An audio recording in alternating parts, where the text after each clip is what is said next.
الله أكبر الله أكبر الله أكبر الله أكبر. الحمد لله نحمده ونستعينه ونستغفره ونؤمن به ونتوكل عليه ونعوذ بالله من شرور أنفسنا ومن سيئات أعمالنا. من يهده الله فلا مضل له ومن يضلل فلا هادي له. وأشهد أن لا إله إلا الله وحده لا شريك له وأشهد أن محمدا عبده ورسوله. أما بعد فإن خير الحديث كتاب الله وخير الهدي هدي محمد صلى الله عليه وسلم وشر الأمور محدثاتها وكل محدثة بدعة وكل بدعة ضلالة وكل ضلالة في النار. أعوذ بالله السميع العليم من الشيطان الرجيم. بسم الله الرحمن الرحيم. وما قدر الله حق قدره والأرض جميعا قبضته يوم القيامة والسماوات مطويات بيمينه سبحانه وتعالى عما يشركون. وقال تعالى وجعلوا لله من عباده جزءا إن الإنسان لكفور مبين. میرے دینی و ملی بھائیوں، نوجوان ساتھیوں،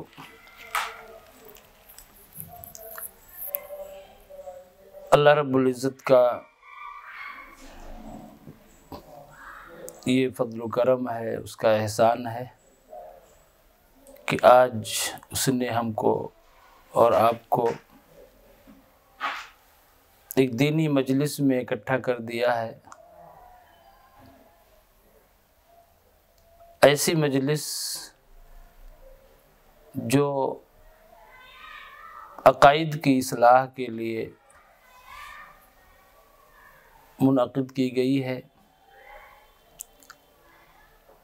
اس طرح کی مجلس میں شرکت وہ کسی بھی حیثیت سے ہو، کچھ کہنے کے لیے ہو یا کچھ سننے کے لیے ہو، یہ سعادت کی بات ہے. خاص طور پر عقائد کا مسئلہ یہ بہت ہی اہم ہے، اس لیے کہ اگر ایک انسان کے پاس پہاڑ جیسے اعمال ہوں لیکن اس کا عقیدہ اسلامی نہ ہو تو ان اعمال کی کوئی قیمت نہیں. اللہ رب العالمین کے سامنے وہ انسان جب کھڑا ہوگا تو اسے اپنے وہ اعمال بالکل ہباء منثورہ کی طرح سے معلوم ہوں گے. اس لیے عقائد کا مسئلہ انتہائی اہم ہے، اور جتنا ہی اہم ہے اتنی ہی زیادہ اس میں کوتاہی بھی دیکھنے کو مل رہی ہے، سستی بھی دیکھنے کو ملتی ہے. اس طرح کی صورتحال ہے. اس لیے عقائد کی اصلاح پر ہماری توجہ بہت زیادہ ہونی چاہیے، اور اس سلسلے میں ہمارے سامنے قرآن کریم ہو، رسول اکرم صلی اللہ علیہ وسلم کی پیاری پیاری باتیں ہوں، اور آپ کے جانثار صحابہ، خاص طور پر خلفائے راشدین، جن کے تعلق سے رسول اکرم صلی اللہ علیہ وسلم نے خاص وصیت اور تاکید فرمائی. آپ نے فرمایا فعلیکم بسنتی وسنت الخلفاء الراشدین المہدیین، میری سنت اور میرے خلفائے راشدین کی سنت جو کہ ہدایت یافتہ ہیں ان کو لازم پکڑنا۔ جب مختلف طرح کے فتنے رونما ہوں گے، مختلف طرح کے عقائد ہوں گے، مختلف طرح کے نظریات ہوں گے، افکار ہوں گے، اور ایک انسان کے لیے کسی چیز کو طے کرنا مشکل ہوگا، تو ایسے حالات میں میری سنت اور میرے خلفائے راشدین کی سنت کو لازم پکڑنا۔ اب ایک انسان کو تمام امور میں، دین کے جتنے بھی معاملات ہیں، جتنے بھی امور ہیں، ان تمام امور میں انہی چیزوں کو دیکھنا ہے، رسول اکرم صلی اللہ علیہ وسلم کی تعلیمات کو، قرآن کریم کو، اور قرآن کریم کی تفسیر، احادیث نبویہ، اور ان صحابہ کرام کے اقوال و افعال جو قرآن و سنت کے حاملین ہیں، جنہوں نے سنا، ان چیزوں کو دیکھنا ہے۔ اور اسی کی تاکید ہے رسول اکرم صلی اللہ علیہ وسلم کی طرف سے۔ آپ نے فرمایا ترکت فیکم امرین لن تضلوا ما تمسکتم بہما کتاب اللہ و سنتی، دو چیزیں میں چھوڑ کے جا رہا ہوں، جب تک تم ان دو چیزوں کو مضبوط پکڑے رہو گے گمراہ نہیں ہو سکتے۔ ایک اللہ کی کتاب ہے اور دوسری میری سنت ہے۔ صحابہ کرام کی سیرت کو جب ہم دیکھتے ہیں تو وہاں ہمیں بنیادی طور پر یہ چیز نظر آتی ہے کہ انہوں نے قرآن و سنت کو مضبوطی کے ساتھ پکڑا۔ یہی وجہ ہے کہ ان کے یہاں آپ عقائد میں اختلاف نہیں پائیں گے، آپ ان کے یہاں مختلف فرقے نہیں پائیں گے، مختلف جماعتیں نہیں پائیں گے، اس طرح کی کوئی چیز نظر نہیں آئے گی وہاں۔ فروعی مسائل میں اگر کہیں تھوڑا بہت آپ کو اختلاف ملتا ہے تو وہ محض اس بنیاد پر کہ کسی صحابی کو کوئی حدیث پہنچی، کسی کو نہیں پہنچی، اور نہیں پہنچی تو تھوڑا فرق رہا، لیکن جیسے حدیث ملی فوراً رجوع کر لیا، اس طرح کی چیزیں ہیں۔ لیکن ایک دور وہ آیا اس امت پر، اور صحابہ کرام کا دور ختم ہونے کے ساتھ ہی یہ سلسلہ شروع ہوا، جب نئے نئے فرقے، بلکہ صحابہ کے دور میں بھی بعض فرقے وجود میں آ گئے تھے، اور یہ اور بات ہے کہ ان کے عقائد میں جو بڑی بڑی گمراہیاں ہیں وہ دھیرے دھیرے سامنے آئیں، اور شروع میں وہ کسی اور حیثیت سے نمودار ہوئے، اور پھر دھیرے دھیرے ان کے یہاں وہ چیز بڑھتی چلی گئی۔ لیکن جیسے جیسے یہ امت ان دونوں اصلوں سے ہٹتی چلی گئی، قرآن سے، سنت سے، ویسے ویسے اس امت کے یہاں نئے نئے عقائد جنم لینے لگے، اور خوارج پیدا ہوئے، شیعہ پیدا ہوئے۔ یہ لوگوں کے اپنے عقائد ہیں، وہ لوگ وجود میں آئے جنہوں نے اللہ رب العالمین کی صفات کا انکار کیا، اللہ رب العالمین کے اسماء کا انکار کیا، اللہ رب العالمین کو ایک ایسی ذات کے روپ میں تسلیم کیا جس کی کوئی صفت نہ ہو۔ ایسے لوگ بھی پیدا ہوئے، اور انہوں نے سلف کے موقف سے ہٹ کر کے، صحابہ و تابعین کے موقف سے ہٹ کر کے اللہ رب العالمین کی صفات کا انکار کیا۔ جہمیہ ہوں، معتزلہ ہوں، اشاعرہ ہوں، پوری تفصیلات ہیں اس کی، اور دراصل یہ انکار صفات کا جو مسئلہ ہے، اسی انکار صفات نے لوگوں کو پہنچایا اس عقیدے تک جو عقیدہ آج کے اس درس کا موضوع ہے۔ یہ وحدت الوجود کا جو عقیدہ ہے، یہ عقیدہ دراصل اسی انکار صفات ہی کی پیداوار ہے۔ جب اللہ رب العالمین کی تمام صفتوں کا انکار کر دیا گیا اور بالکل ایک ایسی ذات جس کی کوئی صفت نہ ہو، اس کے روپ میں جب اس کو تسلیم کیا گیا، تو اب ان کے لیے کہنا آسان ہو گیا کہ اللہ رب العالمین ہر فلاں چیز میں حلول کیے ہوئی ہے، فلاں چیز میں انٹر کیے ہوئے ہے۔ اس طرح کی باتیں کب پیدا ہوئیں؟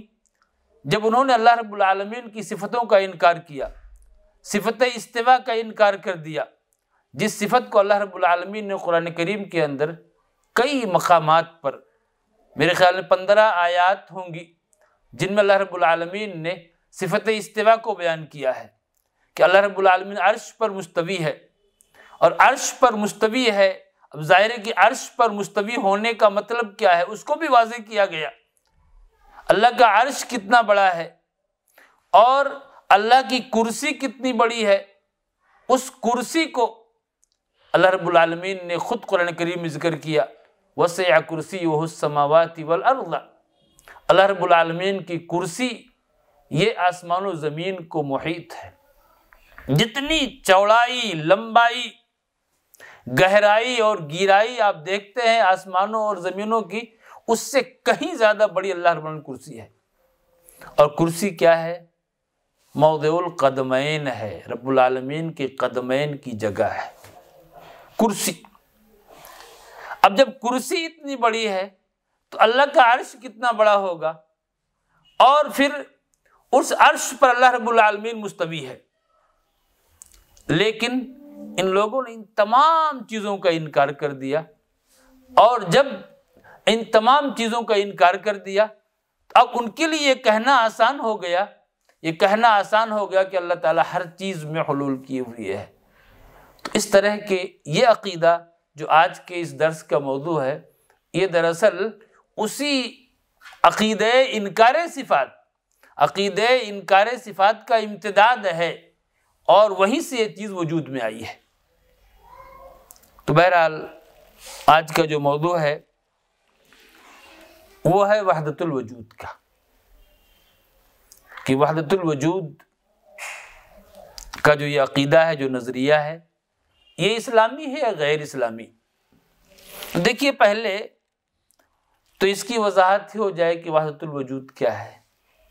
3 الفاظ ہیں، وحدت الوجود اور وحدت الشہود اور حلول و اتحاد۔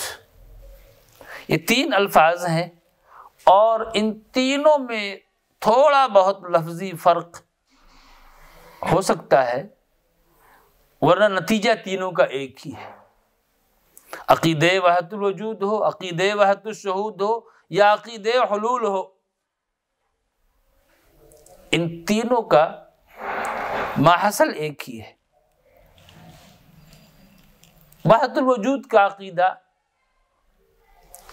اس کا کیا مطلب ہے؟ بعض لوگ یہ عقیدہ رکھتے ہیں کہ انسان عبادت و ریاضت کے ذریعہ اس مقام پر پہنچ جاتا ہے کہ کائنات کی ہر چیز میں اسے اللہ نظر آنے لگتا ہے، یا وہ ہر چیز کو، کائنات کی ہر چیز کو اللہ کا جز سمجھنے لگتا ہے۔ ہر چیز میں اس کو، کائنات کی ہر چیز میں اس کو اللہ نظر آئے، یا کائنات کی ہر چیز کو وہ اللہ کا جز سمجھے، یہ عقیدہ وحدت الوجود کہلاتا ہے۔ اور اسی سے ملتا جلتا ایک لفظ ہے وحدت الشہود۔ وحدت الشہود کیا ہے؟ کہ ایک انسان اپنی عبادت کے ذریعہ، ریاضت کے ذریعہ ترقی کر گیا، کرتا گیا، یہاں تک کہ وہ اللہ کی ہستی میں مدغم ہو گیا۔ اب دونوں اللہ اور وہ انسان دونوں ایک ہو جاتے ہیں۔ اس عقیدے کو وحدت الشہود بھی کہتے ہیں اور فنا فی اللہ بھی کہتے ہیں۔ یہ عقیدہ ہے، اور اسی سے ملتا جلتا ایک لفظ ہے حلول کا عقیدہ۔ وہ عقیدہ کیا ہے کہ انسان کا دل بالکل آئینے کی طرح سے، یعنی اور اس نے ترقی کی، اپنی اس ریاضت میں اور ترقی کی، یہاں تک کہ اس کا دل بالکل آئینے کی طرح سے لطیف اور صاف شفاف ہو گیا، اور پھر اللہ کی ذات اس انسان کے اندر داخل ہو گئی۔ یہ کیا ہے؟ عقیدہ حلول ہے، عقیدہ حلول و اتحاد کا عقیدہ ہے۔ یہ تین اصطلاحات ہیں میرے بھائیوں، اور تھوڑا بہت فرق لفظی ہو سکتا ہے بس، ورنہ ان میں کوئی فرق نہیں ہے۔ ان تینوں اصطلاحات کا لازمی معنی یہ ہے کہ انسان اللہ کی ذات کا جز ہے، اس کا حصہ ہے۔ یہ ہے عقیدہ وحدت الوجود یا عقیدہ حلول و اتحاد، اور یہ عقیدہ کوئی نیا عقیدہ نہیں ہے۔ ایسا نہیں ہے کہ جن لوگوں نے اس عقیدے کو ایجاد کیا ہے مسلمانوں میں سے، انہوں نے کوئی نئی بات پیش کر دی ہے، نہیں، یہ بہت ہی پرانا عقیدہ ہے، اور یہ عقیدہ کسی نہ کسی شکل میں بہت پرانے زمانے سے موجود ہے۔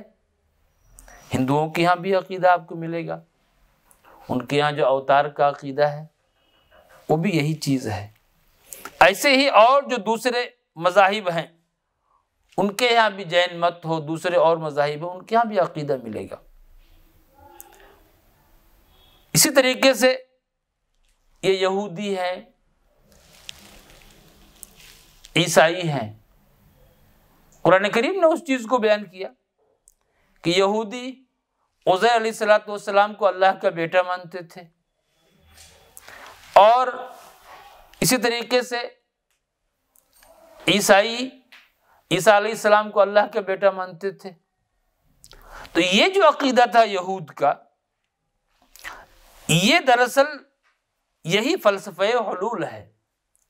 فلسفہ حلول ہے جس فلسفے کی بنیاد پر وہ حضرت عزیر کو اللہ کے بیٹا کہتے تھے، اور اسی فلسفے کی بنیاد پر عیسائی عیسیٰ علیہ السلام کو اللہ کا بیٹا مانتے تھے، اور الوہیت کو اللہ اور عیسیٰ علیہ السلام یا اللہ عیسیٰ اور ان کی ماں کے درمیان منقسم مانتے تھے۔ یہ دراصل وہی عقیدہ ہے۔ تو یہ عقیدہ انتہائی پرانا عقیدہ ہے، اور اسی عقیدے کو اسلام میں داخل کیا اس فرقے نے، جو فرقہ گمراہ فرقوں میں نہایت ہی بدترین فرقہ مانا جاتا ہے، اور جس نے اسلام کو بہت نقصان پہنچایا، اور وہ فرقہ ہے صوفیہ کا فرقہ۔ ظاہر سی بات ہے کہ ایک لمبی تفصیل ہے، تصوف کے بھی مدارج ہیں، اس کے درجات ہیں، ایک صوفی کس طرح سے اسٹیپ بائی اسٹیپ وہ آگے بڑھتا ہے، اور جب وہ اس میں خوب ترقی کر جاتا ہے تب اس کے یہاں جو عقائد ہوتے ہیں وہ عقائد انتہائی خطرناک عقائد ہیں، یہاں تک کہ ان لوگوں نے قرآن و سنت سے جو دین ثابت ہے اس کو ظاہری دین قرار دیا، اور جس دین کو انہوں نے گڑھ کر کے پیش کیا، اس دین کو یہ لوگ باطنی دین مانتے، حقیقی دین مانتے، اور ان کے گمراہ عقائد میں سے یہ بھی ہے کہ انہوں نے دین کو حاصل کرنے کے لیے سندوں کی ضرورت کو محسوس نہیں کیا، بلکہ اس کا استخفاف کیا، اس کی توہین کی، اور کہا کہ نہیں، اگر تم ان سندوں کا سہارا لیتے ہو تو اس کا مطلب یہ ہے کہ تم اپنے دین کو مردوں سے حاصل کر رہے ہو، اور ہم تو اس دین کو ڈائریکٹ اللہ رب العالمین سے حاصل کرتے ہیں جو حی لا یموت ہے۔ اس طرح سے انہوں نے یہ طریقہ اختیار کیا تاکہ کوئی بھی ان کا نظریہ ہو، کتنا بھی گمراہ کن ہو، اس گمراہ کن نظریے کو وہ بغیر کسی دلیل کے امت میں منوا سکیں۔ اس طرح کی چیزیں انہوں نے پیش کی، اور یہ عقیدہ بھی مسلمانوں میں انہی کے ذریعے آیا، انہی صوفیہ کے ذریعے سے یہ عقیدہ آیا۔ اور شروع میں تو یہ لوگ اس کو چھپاتے بھی رہے کہ لوگوں میں ظاہر نہ ہونے پائے، یا بعد میں بعض نے اس کو چھپانے کی کوشش کی، لیکن بہت سارے صوفی ہیں جنہوں نے بالکل اس عقیدے کا کھلم کھلا اعتراف کیا، اظہار کیا، اور اس کو لوگوں کے درمیان پھیلایا، اس عقیدے وحدت الوجود کو۔ اور ایک وقت آیا کہ تمام صوفیہ اس کے اوپر متفق ہو گئے۔ ان کے جو بڑے بڑے اشخاص ہیں، ابن عربی ہے، ابن سبعین ہے، اور ایسے ہی تلمسانی ہے، عبد الکریم ہیں، عبد الغنی ہیں، اس طرح کے لوگ ہیں۔ تو ان تمام کے یہاں یہ عقیدہ موجود تھا، اور انہوں نے اس عقیدے کو خوب عام کیا۔ آپ اگر ان کے اقوال کو دیکھیں گے تو وہاں پر آپ کو یہ چیز ملے گی کہ انہوں نے اس عقیدے کو کس طرح سے مضبوطی کے ساتھ پکڑا اور کس طرح سے اس کو عام کیا۔ ابن عربی صوفی جو بہت ہی بڑا گمراہ تسلیم کیا جاتا ہے، اس کے بارے میں خود آتا ہے، اور اس چیز کو علامہ ابن ابی العز الحنفی رحمہ اللہ نے شرح العقیدہ الطحاویہ میں ذکر کیا ہے، اس کی اس قول کو، اذا قلت عبد فداک رب واذا قلت رب فیا لیت الشعری من المکلف۔ اگر میں کہوں کہ یہ بندہ ہے تو پھر وہی تو رب بھی ہے، اور اگر میں کہوں کہ یہ رب ہے انسان، تو پھر جب رب ہے تو مکلف کیسے ہوگا؟ اس طرح کی چیزیں، اس طرح کے فکر کو اس نے پیش کیا، یعنی ساری ذاتیں ایک ہیں، ساری ذاتیں ایک ہیں، اور جو بھی ذات ہے اس کائنات میں، اس ذات میں اللہ کی ذات موجود ہے۔ اور ہو سکتا ہے ایک انسان کو یہ چیز عجیب لگے، لیکن جو ان کے اقوال ہیں آپ اس کو دیکھیے، ان کے جو اقوال ہیں، ایک صوفی ہے ابو حمزہ صوفی۔ ابو حمزہ صوفی کے بارے میں آتا ہے کہ یہ حارث محاسبی کے گھر گیا ابو حمزہ صوفی، تو وہاں حارث کی بکری بندھی ہوئی تھی، اور بکریوں کی عادت ہوتی ہے، اس بکری نے میں کرنا شروع کیا جب، تو یہ ابو حمزہ صوفی بکری سے مخاطب ہوا اور کہنے لگا لبیک یا سیدی، لبیک یا سیدی، اے آقا میں حاضر ہوں، اے آقا میں حاضر ہوں۔ یہ ابو حمزہ صوفی کا واقعہ باضابطہ علماء نے ذکر کیا ہے، اپنی اپنی کتابوں میں اس چیز کو بیان کیا ہے۔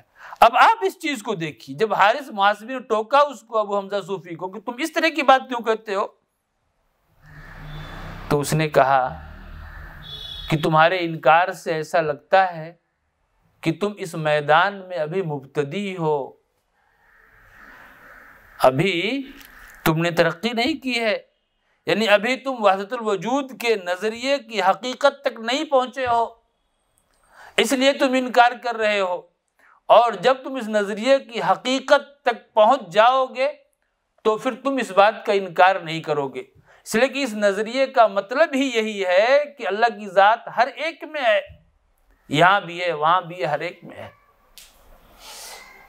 یہ ابو حمزہ صوفی کا واقعہ ہے۔ ایک اور صوفی ہے دوسرا، ابو الحسن نوری صوفی۔ اس نے ایک بار ایک کتے کو دیکھا وہ بھونک رہا ہے.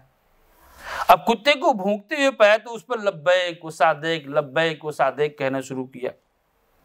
مطلب کیا تھا کہ وہ کتے کو بھی خدا سمجھ کر کے، نعوذ باللہ من ذلک، وہ اس کے بھونکنے پر وہ لبیک کہہ رہا ہے. اس طرح کے اقوال آپ کو اور بھی ملیں گے، اور بھی صوفیہ کے، جنہوں نے اس طرح کی باتیں کہی. ایک اور صوفی ہے شبلی صوفی.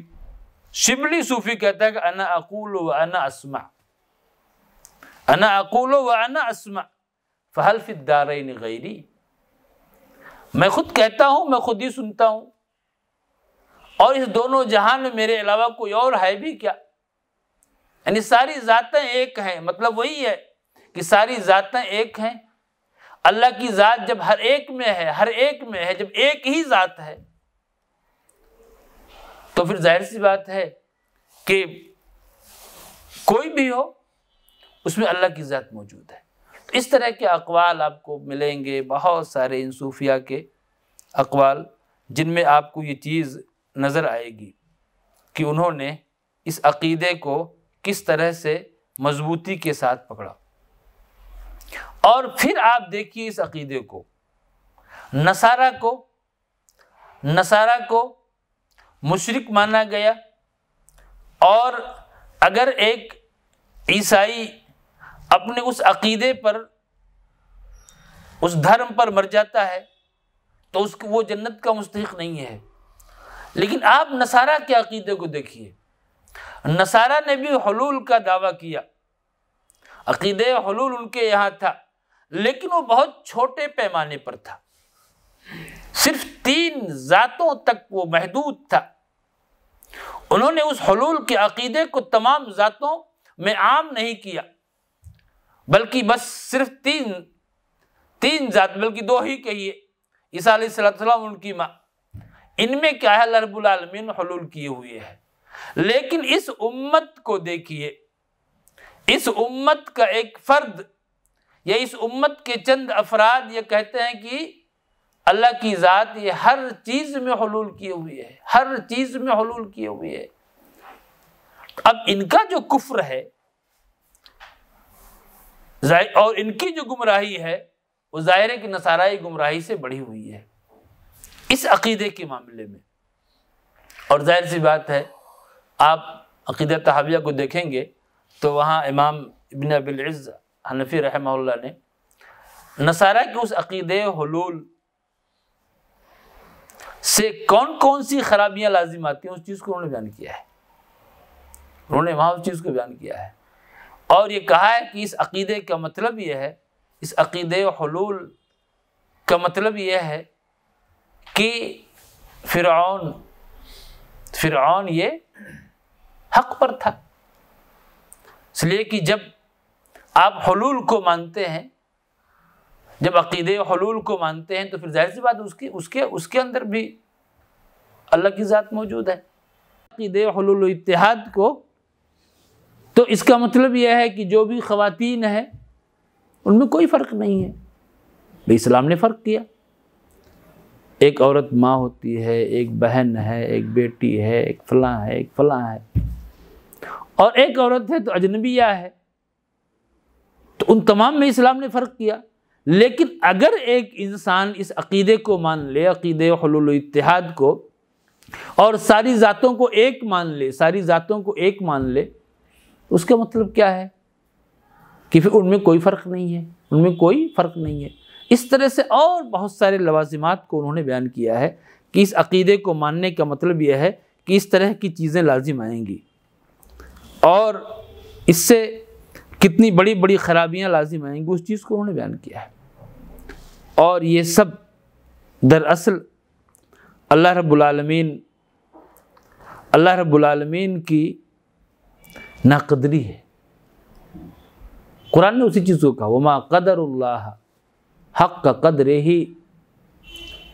اللہ کی جیسی قدر کرنی چاہیے تھی ویسے ان لوگوں نے نہیں کی. جبکہ حالت کیا ہے؟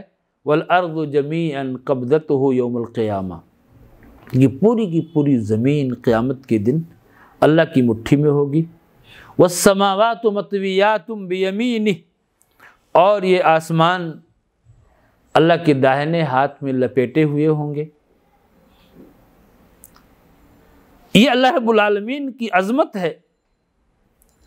اس کی تفسیر میں رسول اکرم صلی اللہ علیہ وسلم نے فرمایا کہ قیامت کے دن اللہ رب العالمین ان مختلف مخلوقات کو، آسمان کو ایک انگلی پر، زمین کو ایک پر، ایسے ہی اور دوسری مخلوقات کا آپ نے ذکر کیا، ان کو ایک انگلی پر رکھے گا اور پھر کہے گا انا الملک انا الجبار، اس طرح کی باتیں اللہ تعالیٰ فرمائے گا۔ اور اللہ نے فرمایا وَجَعَلُوا لِلَّهِ وَجَعَلُوا لَهُ مِنْ عِبَادِهِ جُزْءًا إِنَّ الْإِنسَانَ لَكَفُورٌ مُبِينٌ، انہوں نے اللہ کے بعض بندوں کو اس کا جز ٹھہرا دیا۔ یہ اس وقت کی بات ہے جب اس قرآن کے مخاطب مکہ کے مشرکین تھے، یہود تھے، نصارہ تھے، وہ لوگ موجود تھے۔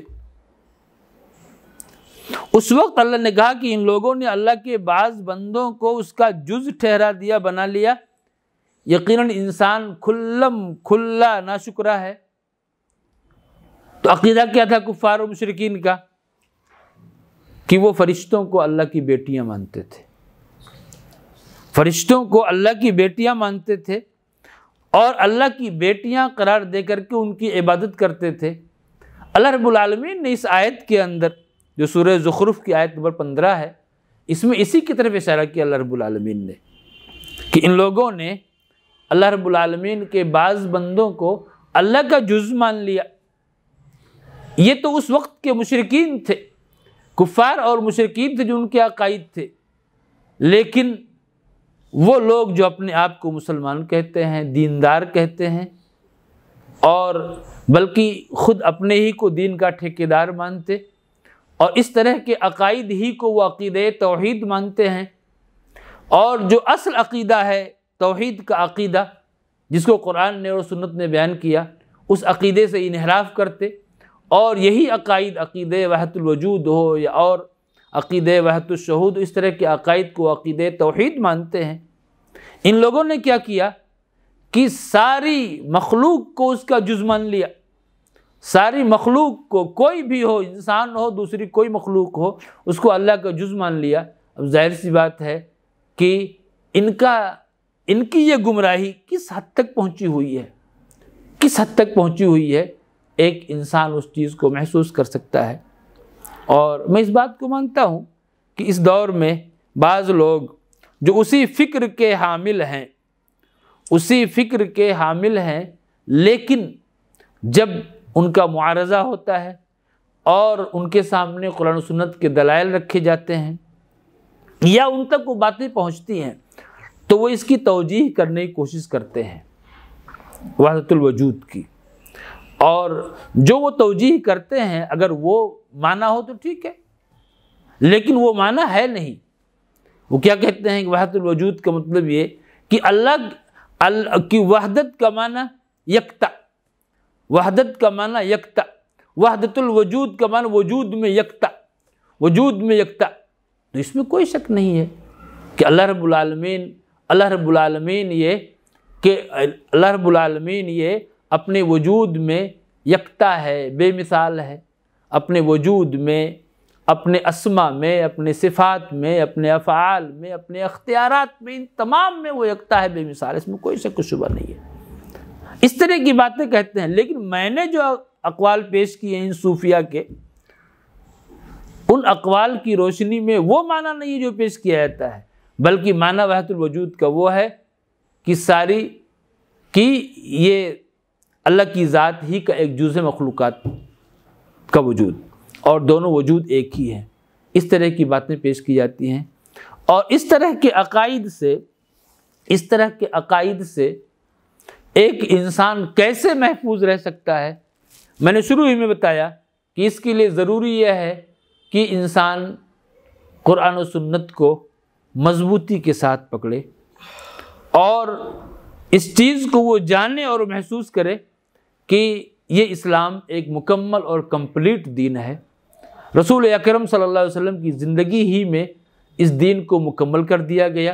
اللہ رب العالمین نے آیت کریمہ نازل کر کے صاف اعلان کر دیا کہ ہم نے اس دین کو مکمل کر دیا۔ الیوم اکملت لکم دینکم واتممت علیکم نعمتی ورضیت لکم الاسلام دینا۔ اور دین کے مکمل ہونے کا مطلب یہ ہے کہ اب اس میں کسی چیز کی بھی زیادتی نہیں ہو سکتی۔ یعنی اللہ رب العالمین نے ناانصافیہ کے لیے اس بات کا موقع چھوڑا کہ وہ بعد میں آئیں گے اور عقائد میں وہ ان عقائد میں کچھ اصلاحات کریں گے اور اپنی طرف سے کچھ باتیں پیش کریں گے۔ ناانصافیہ کے لیے موقع چھوڑا، اور نہ ہی اللہ رب العالمین نے ان منکرین صفات کے لیے، جہمیہ ہو، معتزلہ ہو، کوئی بھی ہو، نہ ان کے لیے کوئی موقع چھوڑا کہ وہ بعد میں آ کر کے ان عقائد میں سنشودھن کریں گے اور اس میں کچھ ترمیم کریں گے، ایسا کوئی موقع نہیں چھوڑا۔ اور نہ ہی اللہ رب العالمین نے کسی بھی انسان کے لیے جو کسی بھی مسلک کو مانتا ہو، کسی بھی قرآن و سنت سے ہٹ کی چیز کو مانتا ہو، اس کے لیے کوئی موقع چھوڑا ہے کہ وہ دین سے ثابت شدہ عقائد میں یا فروعات میں کوئی اصلاح کرے۔ کوئی ایسی چیز نہیں ہے، ساری چیز مکمل ہے، سب کچھ مکمل ہے، کمپلیٹ ہے، اور ہمیں اپنے عقیدے کو وہیں سے لینا ہے۔ ہم نمازوں کو جہاں سے لیتے ہیں، عبادات کو جہاں سے لیتے ہیں، اپنے عقائد کو بھی ہم وہیں سے لیں گے۔ اور یہ ہمارے اسلاف کرام ہیں، انہوں نے عقائد پر بہت زیادہ زور دیا ہے، بہت زیادہ زور دیا، اور پورا اس کا بھرپور اہتمام کیا۔ آپ کو کتابیں ملیں گی، بڑی بڑی کتابیں ملیں گی اس موضوع پر، جو اس میں نشاندہی کریں گی۔ ابن تیمیہ وغیرہ کے ہاں دیکھیے تو انہوں نے عقائد پر بہت ساری کتابیں لکھی، ان کی آپ پڑھیے، فتویٰ حمویہ کبریٰ ہے ابن تیمیہ رحمہ اللہ کی، عظیم کتاب ہے عقیدے کی۔ اور اس میں شروع ہی میں ابن تیمیہ رحمہ اللہ نے کئی بڑی شخصیتوں کا ذکر کیا، میں نام نہیں لینا چاہتا، جن کو دنیا بہت ہی عزت اور احترام کی نگاہ سے دیکھتی ہے، اس میں کوئی شک نہیں ہے، لیکن کیسے وہ عقائد کے باب میں کیسے وہ شک و شبہ کا شکار ہوئے، اور پوری زندگی اسی شک و شبہ میں ان کی گزرتی گئی، یہاں تک کہ آخر میں انہوں نے اعتراف کیا کہ میں نے سارے مکاتب فکر کو اور سارے مسالک کو کھنگال ڈالا، لیکن ہمیں کچھ ملا نہیں۔ اور انہوں نے آخر میں اس بات کا اعتراف کیا کہ قرآن کریم کا جو انداز ہے اللہ رب العالمین کے اسما کو، اللہ کے صفات کو ثابت کرنے کا، اور اللہ رب العالمین کے صفات جو نہیں ہیں ان کے انکار کا جو انداز قرآن کا ہے، وہ انداز کہیں اور مل نہیں سکتا ہے۔ اس چیز کا اعتراف ہے، قرآن نے کہا لیس کمثلہ شیء وہو السمیع البصیر، اس کے مثل کوئی نہیں ہے، اور وہ سنتا بھی ہے، دیکھتا بھی ہے۔ تو صفات کا اثبات بھی کر دیا اور مثلیت کی نفی بھی کر دی۔ آپ اتنے سے معنی کے لیے علم کلام کے صفحات پڑھتے چلے جائیں، لیکن اطمینان نہیں ہو سکتا ہے جس چیز کو قرآن کریم نے چھوٹے سے انداز میں ایک چھوٹی سی آیت میں بیان کر دیا، اور اس چیز کا اعتراف کیا۔ ابن تیمیہ رحمہ اللہ نے ذکر کیا اس چیز کو، علامہ راضی کے حوالے سے، امام الحرمین کے حوالے سے، اور بعض لوگوں کا تذکرہ کیا ہے، ان کے حوالے سے ذکر کیا ہے کیسے ان لوگوں نے آخر میں اس بات کا اعتراف کیا کہ ہماری زندگی تو علم کلام میں گزر گئی اور ہم نے کچھ پایا نہیں وہاں سے، پایا نہیں۔ یہ چیز ہے، ایک انسان اگر سلف کے طریقے سے، صحابہ و تابعین کے طریقے سے ہٹے گا تو سوائے گمراہی کے کوئی چیز کو مل نہیں سکتی ہے۔ اس لیے ضروری یہ ہے کہ ہم اپنے عقائد کو اسلام کے دائرے میں رکھیں، قرآن و سنت کے دائرے میں رکھیں، اور کوئی بھی نئی چیز آتی ہے تو اس نئی چیز کے پیچھے نہ پڑیں، بلکہ ہم جو ہے اسی پرانے دور سے اپنے تعلق کو جوڑ کر کے رکھیں، جس پرانے دور کے بارے میں رسول اکرم صلی اللہ علیہ وسلم نے خیر القرون ہونے کی شہادت دی، اسی دور سے ہمارا تعلق ہو۔ آپ نے فرمایا خیر القرون قرنی ثم الذین یلونہم ثم الذین یلونہم، تو آپ نے اس کے خیر القرون ہونے کی شہادت دی، وہیں سے ہمارا تعلق ہو، اور ہم دین میں کسی بھی نئی چیز سے بچیں، پرہیز کریں۔ خود جو خطبہ پڑھا جاتا ہے، کسی بھی جمعہ کا خطبہ ہو یا کوئی جو خطبہ پڑھا جاتا ہے، اس میں خود ہر خطیب پڑھتا ہے ہر خطیب پڑھتا ہے فَإِنَّ كُلَّ مُحْدَثَةٍ بِدْعَةٍ وَكُلَّ بِدْعَةٍ ضَلَالَةٍ وَكُلَّ ضَلَالَةٍ فِي النَّارِ۔ ہر نئی چیز بدعت ہے، ہر بدعت گمراہی ہے، اور ہر گمراہی جہنم میں لے جانے والی ہے۔ اس چیز کو ہر آدمی پڑھتا ہے، اس لیے ہمیں ہر نئی چیز سے، دین کے معاملے میں کسی بھی نئی چیز سے ہمیں پرہیز کرنا ہے۔ اس کی ضرورت ہی نہیں ہے، اس کی ضرورت ہی نہیں ہے۔ ہمارا دین تو اتنا جامع ہے، اتنا محیط ہے کہ اس میں کسی بھی چیز کی ضرورت ہی باقی نہیں ہے۔ اس لیے ہمیں اپنے عقائد کو، اپنے اعمال کو، اپنے معاملات کو، اور ہمارے جو بھی شعبہ حیات ہیں ان تمام سے متعلق جو بھی تعلیمات ہو سکتی ہیں ان تمام کو ہمیں لینا ہے، تو اسی دور سے لینا ہے، خیر القرون سے، قرآن و سنت سے لینا ہے، صحابہ کرام کے اقوال و افعال کو دیکھنا ہے، اور اس کی روشنی میں ہمیں اپنے عقائد کو اور اپنے اعمال کو مضبوط اور مربوط اور مرتب کرنا ہے۔ اور ادھر ادھر کی چیزیں، ظاہر سی بات ہے کہ یہ تو رسول اکرم صلی اللہ علیہ وسلم نے اس کے تعلق سے پہلے ہی فرما دیا تھا کہ امت بٹے گی، اور اس ظاہر ہے بٹ رہی ہے، نہ جانے کتنے کیسے افکار ہیں، کیسے عقائد ہیں، اللہ حفاظت فرمائے مسلمانوں کی۔ تو اس طرح کی چیزیں ہیں، اور مجھے بڑی خوشی ہے کہ آپ حضرات اس طرح کی کوشش کر رہے ہیں، اور بہت اچھا ہے کہ اس طرح کی مجلسیں منعقد کر رہے ہیں۔ اللہ آپ سب کو جزائے خیر عطا فرمائے، اور آپ کی ان خدمات کو قبول فرمائے، اور یہ جو آپ کا طریقہ ہے اور جو کوشش ہے اللہ تعالیٰ اسے پروان چڑھائے، اور اس سے دعوت کو اور وسیع اور بڑے پیمانے پر عام کرنے کی توفیق رضانی فرمائے، اور ہم سب کی حفاظت فرمائے، تمام مسلمانوں کی حفاظت فرمائے۔ بہت ہی زیادہ گمراہ کن عقائد ہیں مسلمانوں کے یہاں، اور لیکن مشکل یہ ہے کہ ایک پہاڑ کو اس کی جگہ سے ہٹانا آسان ہو سکتا ہے، لیکن کسی انسان کو اس کی فکر سے ہٹانا بڑا مشکل ہوتا ہے۔ ہاں، اللہ رب العالمین جس کو جب چاہے ہدایت دے دے، تو یہ سب چیزیں ہیں، لیکن بہرحال ہمیں اپنی کوشش جاری رکھنی ہے، اور کسی بھی طرح سے مایوسی، نا امیدی کا شکار نہیں ہونا ہے، اور ہمارا کام صرف پہنچانا ہے، ہدایت دینا اللہ کا کام ہے۔ کتنی بھی ایک انسان کوشش کر لے، کتنا حریص ہو جائے، وہ کسی کو ہدایت نہیں دے سکتا ہے۔ رسول اکرم صلی اللہ علیہ وسلم کو جتنا حرص تھا ابو طالب کی ہدایت کا، اس کو سب جانتے ہیں، لیکن نہیں آپ دے سکے۔ تو یہ چیز ہے، تو جو کام ہمارا ہم اس کو انجام دیں گے، اور اسی پر اللہ رب العالمین نے اجر کو رکھا ہے۔ کون مانتا ہے کون نہیں مانتا ہے وہ اپنے جگہ پر ہے۔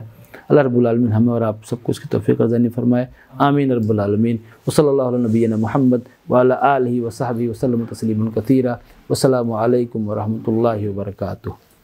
السلام علیکم۔ جیسے شیخ آپ نے کہا کہ مطلب اللہ کی صفات میں جیسے ان کا جو عقیدہ ہے کہ اس میں ان کی کریشن میں ہوتا ہے، تو اکثر لوگ جیسے ہی بولتے ہیں کہ جیسے کوئی بندہ ہے بہت رحم دل ہے نا، تو یہ اللہ کی صفات ہے، مطلب وہ یہ لاجک پیش کرتے ہیں کہ اللہ رحمان ہے تو اللہ کی صفات اس میں ہے۔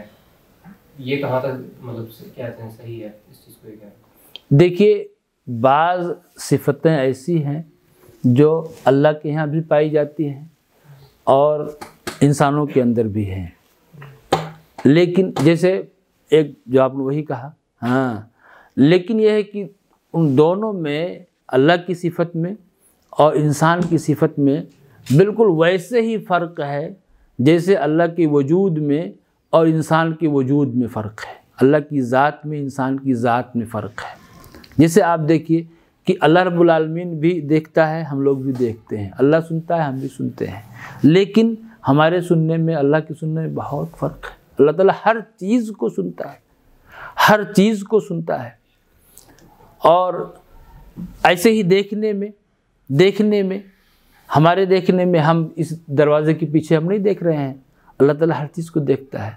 تو ویسے ہی یہ جو صفت ہے شفقت کی، رحم دلی کی، مہربانی کی، تو ایک انسان کے یہاں بھی شفقت ہوتی ہے، مہربانی ہوتی ہے، ایک انسان کے یہاں بھی ہوتی ہے مہربانی۔ اور اللہ رب العالمین کو بھی رحمان الرحیم کہا گیا ہے، رحمان الرحیم کی صفت اس کی صفت ہے، اس کا نام بھی ہے۔ تو لیکن دونوں میں بہت فرق ہے، بہت فرق ہے۔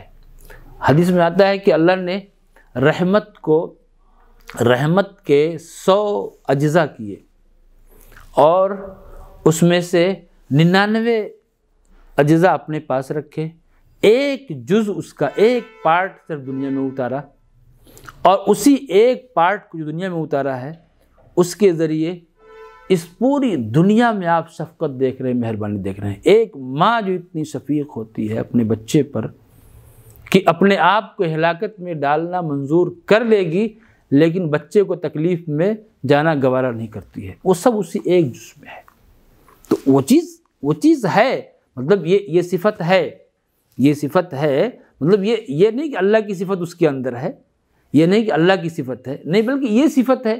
اب یہ صفت اللہ کے یہاں بھی ہے اور انسان کے یہاں بھی ہے، لیکن دونوں میں بہت فرق، زمین آسمان کا فرق۔ جیسے اللہ کی ذات میں انسان کی ذات میں فرق ہے، اللہ کی ذات جو ازلی اور ابدی ہے، ہمیشہ سے ہمیشہ رہی۔ انسان کی ذات تو یہ مطلب یہ ہے کہ فنا ہونے والی ہے، پہلے نہیں تھی، تو اس دونوں میں فرق ہے، اس کو محسوس کرنا ہے۔